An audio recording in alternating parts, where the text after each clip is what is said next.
Halo semuanya, pada kesempatan kali ini kita akan membahas untuk contoh soal 3.2.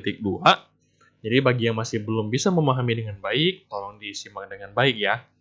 Jadi agar kalian lebih paham untuk menjurnal, konsep jurnalnya seperti apa. Jadi tidak hanya menjurnal tanpa tahu konsep, tanpa tahu alurnya. Jadi kalian harus tahu juga. Jadi ini bukan ilmu yang untuk dihafal mati, tapi harus dikuasai untuk dipahami konsepnya.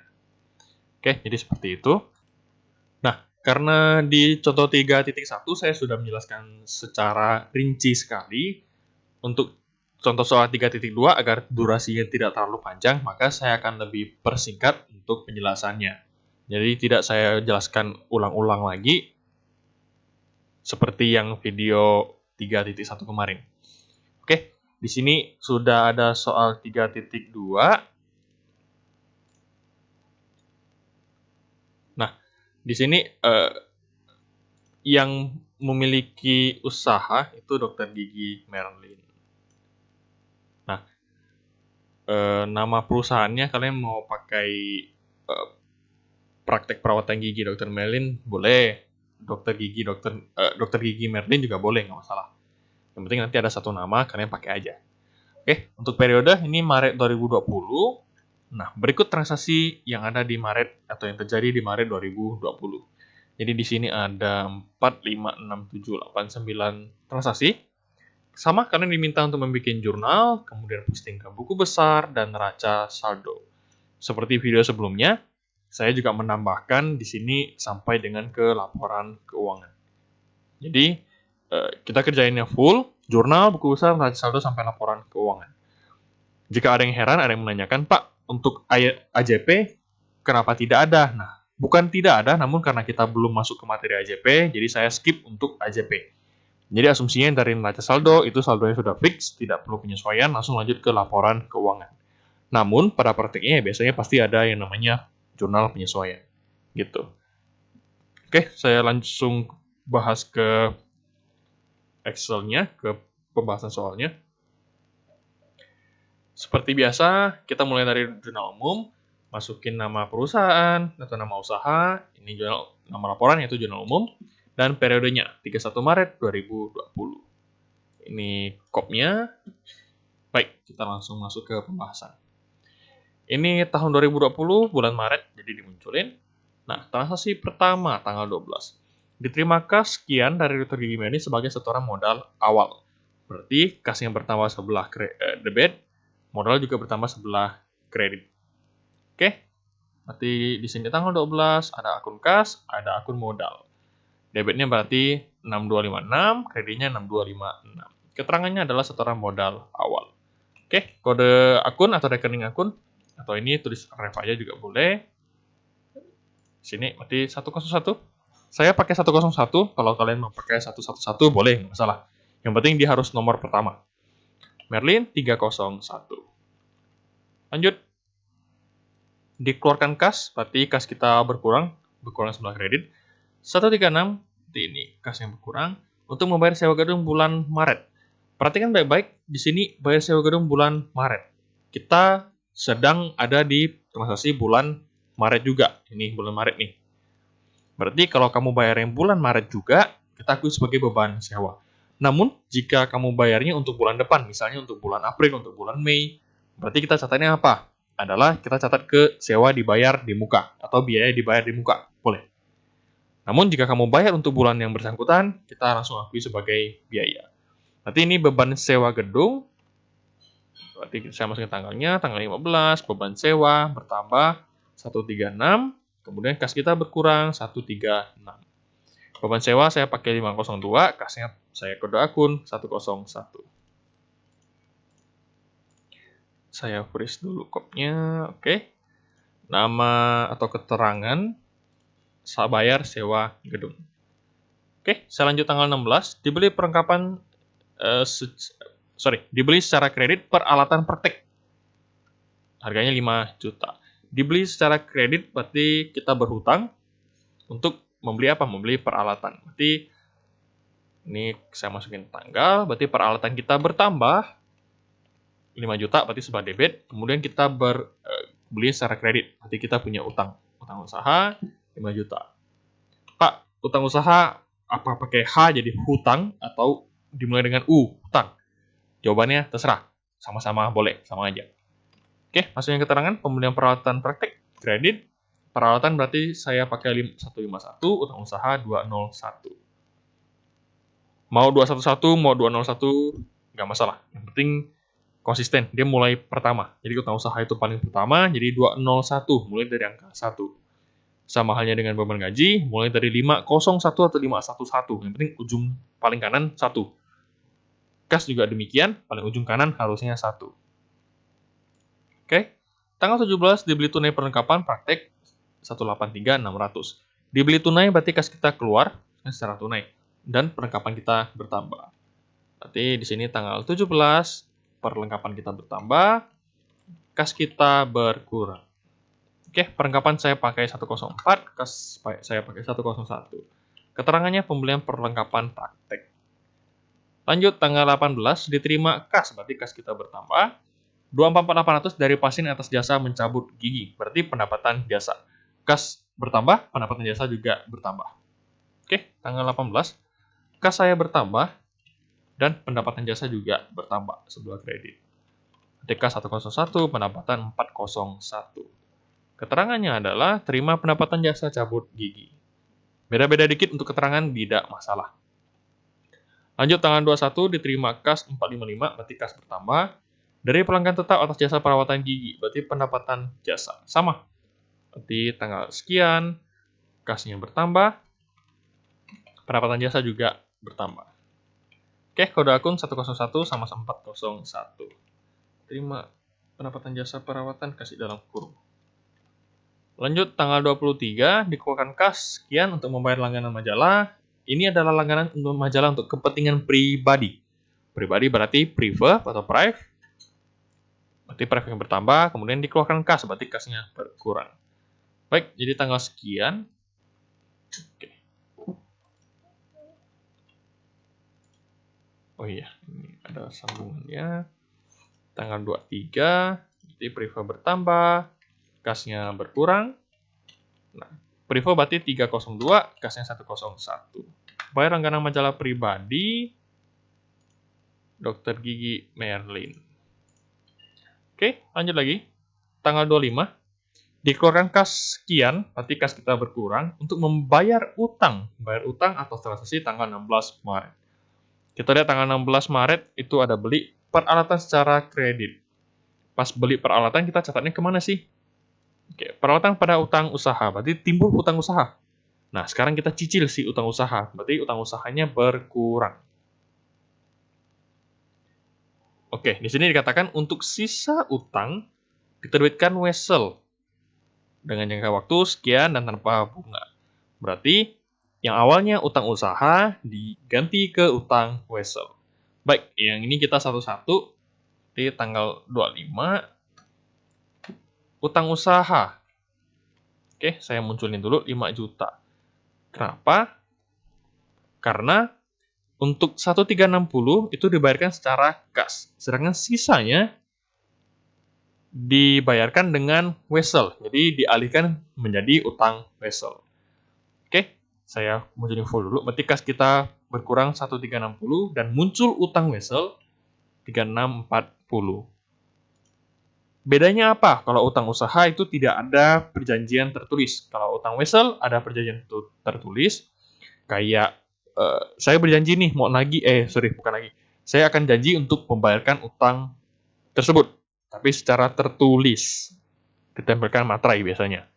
Jadi utang wesel ini itu lebih kuat karena dia tertulis dan biasanya ada bunga, tapi tergantung perusahaan. Namun biasanya ada bunga.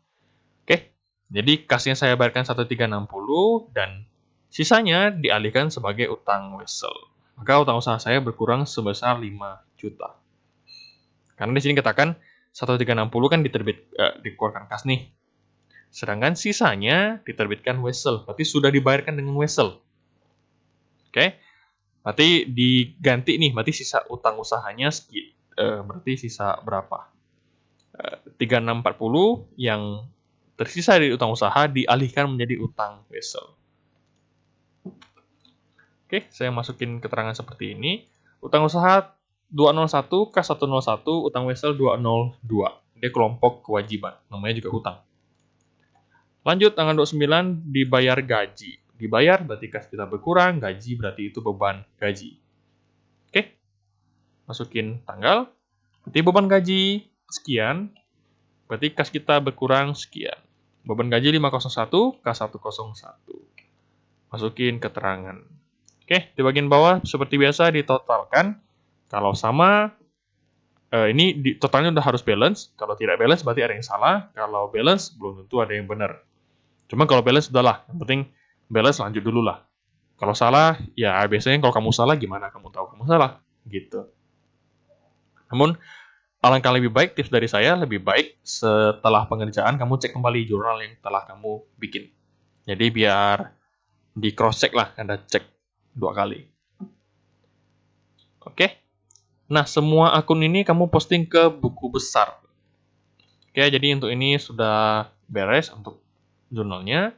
Kita lanjut ke buku besar. Kita masukin judul, Dr. Gigi Merlin, buku besar, dan periodenya. Nah, akunnya seperti biasa, sekali lagi, kita bikin beberapa tabel, dan akun-akunnya harus berurutan. Contoh, kita mulai dari kas nih, 101. 101 kas.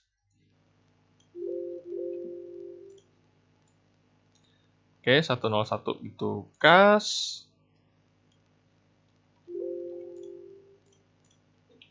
Nah, 102 ada nggak? 102 kita coba cari. 101 habis itu berapa sih? Oh, nggak ada, 101 aja. Oke, berarti berikutnya. Ada perlengkapan ya? Oh iya, ada perlengkapan di sini. Baik, berarti masukin perlengkapan. Pak, boleh nggak saya perlengkapan 102? Boleh-boleh aja. Kenapa? Karena yang 102 biasanya ada piutang. Karena tidak ada piutang, kamu ganti jadi perlengkapan, boleh-boleh aja. Oke, berarti lanjut. Berikutnya itu peralatan dan seterusnya. Harus berurutan ya. Saya rapiin dulu. Oke, jadi ini peralatan. Berarti berikutnya itu utang usaha. Kemudian utang wesel. Setelah utang wesel itu modal. Habis modal itu prive atau prefer. Setelah itu pendapatan jasa. Setelah itu biaya atau beban gaji. Setelah beban gaji, beban sewa. Oke, ternyata bebannya hanya 2. Beban sewa. Oke, muncul beban sewa 502. Nah, kalian coba updatekan sendiri ya, belajar mengupdate sendiri. Jadi saya munculin full. Sekali lagi ini saldo awal tetap dituliskan. Namun karena tidak ada neraca saldo bulan sebelumnya, jadi otomatis tidak ada saldo awal. Maka kalau kamu tulis, berarti saldonya 0. Kalau tidak dituliskan juga tidak masalah. Namun jika memang sebelumnya punya neraca saldo, otomatis kamu harus menuliskan saldo awalnya. Oke, ini berhubung dia baru didirikan bulan ini, bulan Maret, ya pasti nggak ada neraca saldo bulan sebelumnya atau periode sebelumnya. Oke, nanti coba diupdatekan untuk kas seperti ini. Oke, untuk perlengkapan seperti ini. Untuk peralatan seperti ini. Nanti coba diupdate aja. Karena di 3.1 saya sudah menjelaskan rinci, di sini saya sudah tidak jelaskan lagi. Karena buku besar itu lebih gampang, hanya masalah teknis, hanya masalah memindahkan saldo akun, jadi harusnya lebih mudah. Tidak ada konsep gimana. Intinya pindahinnya betul, debit pindahin ke debit, kredit pindahin ke kredit, saldonya itu dengan benar, otomatis harusnya balance, harusnya benar. Oke, ini silakan dicek. Ini utang usaha, ini untuk utang wesel, ini untuk modalnya Merlin, ini untuk prefer, ini untuk pendapatan jasa, ini untuk beban gaji, dan ini untuk beban sewa. Oke, silakan dicek punya kalian. Harusnya angkanya sama. Jadi coba disusun aja, walaupun ini contoh soal, Bagi yang sudah paham nggak masalah. Bagi yang belum paham, coba kalian jurnal sendiri. Kalian tanpa melihat jawaban saya, kalian jurnal sendiri. Kalian cocokin dengan jawaban saya. Coba update ke buku besar, lihat sama nggak hasilnya. Oke. Setelah itu, kita update ke neraca saldo. Jadi dari saldo yang sudah ada nih, kalian updatekan ke neraca saldo. Jadi kita ambil saldo akhir, ini saldonya si K, saldonya si perlengkapan, saldonya peralatan. Saldo utang usaha 0, kebetulan dia sudah dilunasin semuanya. Utang wesel sekian, modal, pendapatan jasa, beban gaji, beban sewa. Oke, jadi angka-angka ini dimasukin ke dalam neraca saldo. Ingat berurutan, akun aktiva dulu, aktif 1, akun kewajiban, modal, pendapatan, baru ke beban. Oke, untuk saldo yang sudah 0, jika memang tidak dimasukkan juga saya tidak masalah, mau masukin di strip juga nggak masalah. Oke, jadi ini untuk neraca saldonya. Sekali lagi, bagian total, debit kredit harus seimbang. Oke, saya lanjut ke laporan laba rugi. Seperti biasa, tulis nama laporan, Dr. Gigi Merlin, laporan laba rugi, dan untuk periode yang berakhir pada 31 Maret 2020. Oke, ini untuk laba ruginya, jadi pendapatan jasa, ini 69.800. Ini untuk bebannya, beban gaji sama beban sewa. Oke, dapat laba kotor, lanjut ke perubahan modal. Perubahan modal awal ambil dari neraca saldo, sekian. Saldo laba rugi, ambil dari sini. Prive berarti dari neraca saldo. Nah, dapatlah kenaikan modal. Berarti total modal akhirnya sekian. Nah, kita bikin laporan posisi keuangannya. Oke, kas 5097.220 sama dengan neraca saldo. Perlengkapan 183.600 ada gak? Nih, perlengkapan 183.600. Kemudian peralatan 5 juta. Di sini peralatan 5 juta sudah kita ambil. Nah, lanjut bagian pasifah. Utang usahanya 0, tidak perlu dituliskan ulang. Utang wesel 3640. Masukin utang wesel, berarti sisi modal kita masukin modal akhir di perubahan modal. Nah, inilah laporan posisi keuangan perusahaan. Aktiva pasifa sekali lagi harus balance. Oke, jadi seperti itu alur pengerjaan untuk jurnal buku besar, neraca saldo sampai dengan laporan keuangan. Oke. Ya, jadi ini dari jurnal umum kita bikin ke buku besar, kemudian kita rekapkan ke neraca saldo, dari neraca saldo kita susun ke laporan keuangan. Oke. Jadi seperti itu, semoga contoh 3.2 ini semakin membuat kalian paham mengenai jurnal. Jadi poin utamanya adalah jurnal. Kalau jurnal kalian salah, otomatis proses selanjutnya akan keliru hasilnya. Oke, selama jurnal kalian benar, harusnya buku besar, neraca saldo, dan laporan keuangan pasti benar. Jadi, yang memerlukan otak untuk berpikir, itu paling banyak di jurnal umum. Salah menjurnal, otomatis saldo sampai seterusnya bakal salah. Kalau buku besar itu hanya masalah memindahkan saldo yang ada di jurnal umum atau akun yang ada di jurnal umum. Neraca saldo hanya merangkum saldo akhir dari buku besar dan laporan keuangan hanya mengambil angka-angka dari neraca saldo. Seperti itu. Jadi tinggal disusun semua selama jurnalmu benar. Oke. Jadi seperti itu untuk pembahasan kita untuk contoh soal 3.2. Jika ada yang kurang dipahami, silakan ditanyakan. Pembahasan saya memang singkat karena sudah dijelaskan dengan rinci di video sebelumnya. Oke, jadi seperti itu. Di pertemuan berikutnya kita akan langsung masuk ke praktek pengerjaan soal oleh kalian.